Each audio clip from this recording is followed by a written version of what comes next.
Amanhã vai ser celebrado o Dia do Rio. E aproveitando esse tema, eu queria começar perguntando para você como é que o Instituto vê, no cenário nacional, a relação das pessoas e do poder público com os rios que existem nos meios urbanos, nas áreas urbanas.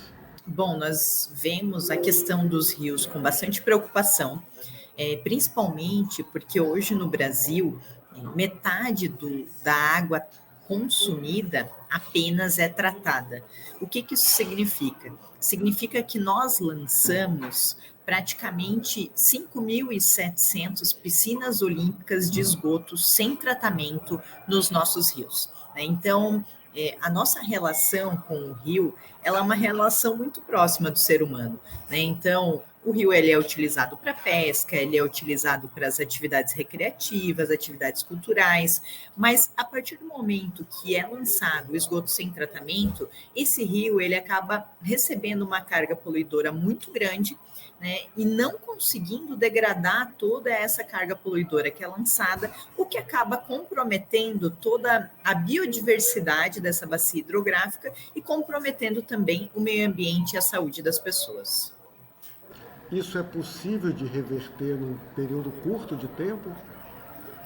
A partir do momento que se faz a coleta e o tratamento do esgoto, é possível reverter a situação, né? A natureza ela é muito sábia, ela consegue se regenerar, né? Então, com o correto tratamento, a gente vai começar a ver rios mais vivos e limpos nas nossas cidades, e muitas vezes, em alguns rios que estavam poluídos, até a gente volta a ver peixes, a gente volta a ver toda aquela fauna e flora que existia anteriormente, né? Mas para isso é preciso investir em saneamento básico. Então, assim, como o saneamento ele tem um ciclo longo de investimento, de muitas obras que precisam ser feitas, para a gente conseguir ver os nossos rios regenerados, nós precisamos, o quanto antes, fazer as obras de saneamento e então parar de lançar toda essa carga poluidora que hoje é lançada nos nossos rios. O que significa um rio se tornar inviabilizado? Quais fatores levam a isso e se é possível reverter essa condição? Bom, os nossos rios, eles normalmente possuem alguns parâmetros para que eles possam ser considerados em boas condições de uso, né? São parâmetros que levam em consideração a quantidade de oxigênio dissolvido dentro desses rios, né? A quantidade de fauna e flora existente.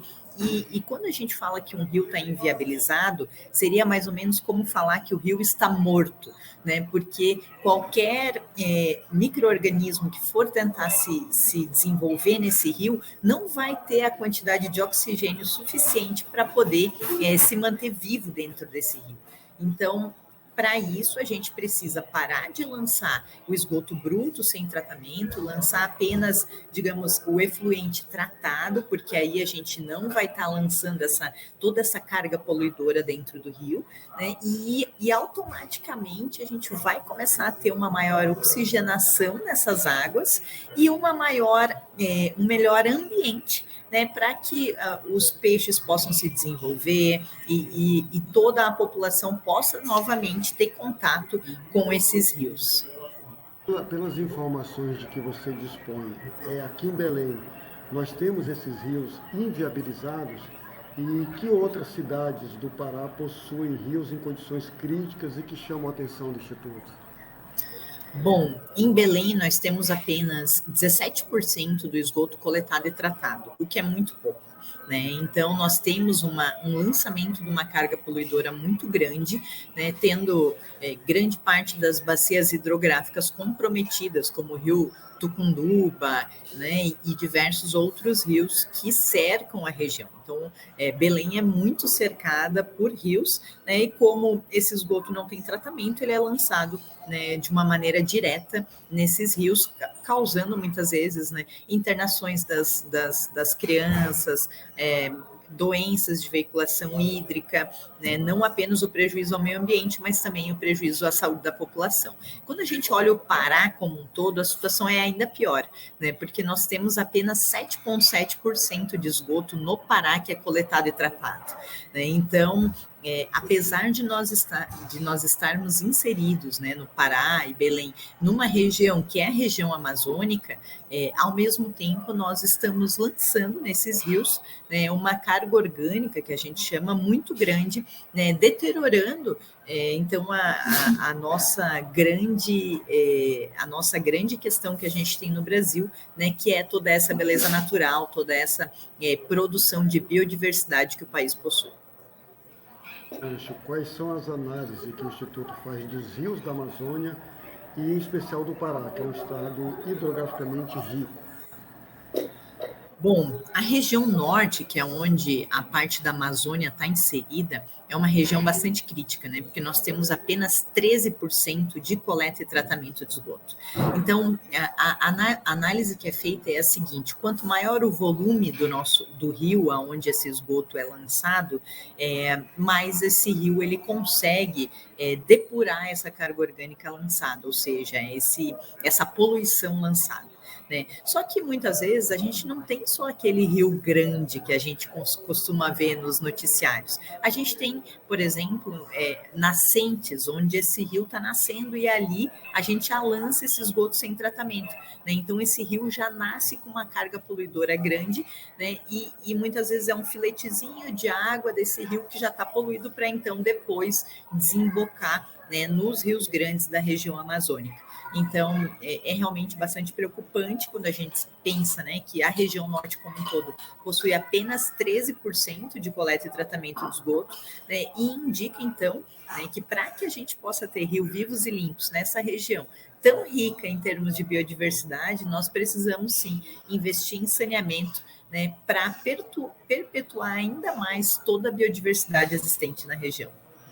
O marco de saneamento, de alguma forma, deu algum passo positivo para a melhoria do tratamento das águas, sobretudo em ambientes urbanos? Sem dúvida, o marco ele traz metas claras e objetivas para todas as regiões do Brasil. Então, até o ano de 2033, nós precisamos ter 99% da população com acesso à água e 90% da população com acesso à coleta e tratamento de esgoto. Então, quando a gente pensa que nós vivemos rodeados de bacias hidrográficas nas áreas urbanas, né, o atingimento dessa meta até o ano de 2033, de nós termos 90% do esgoto coletado e tratado, vai fazer com que essas piscinas olímpicas, que hoje a gente usa essa expressão de esgoto sem tratamento, que hoje são lançados nos nossos rios, não sejam lançadas. Né? Então, isso vai trazer uma melhoria para a qualidade de vida de todas as pessoas que vivem ao redor desses rios, muitas vezes em contato com esse esgoto bruto e a céu aberto, né? Tendo uma série de prejuízos para o seu desenvolvimento, para a sua saúde. Nesse dia do Rio, qual é a reflexão que deve ser feita pelos gestores públicos em relação à preservação das águas? Bom, a reflexão que a gente tem que fazer é do porquê o rio está poluído.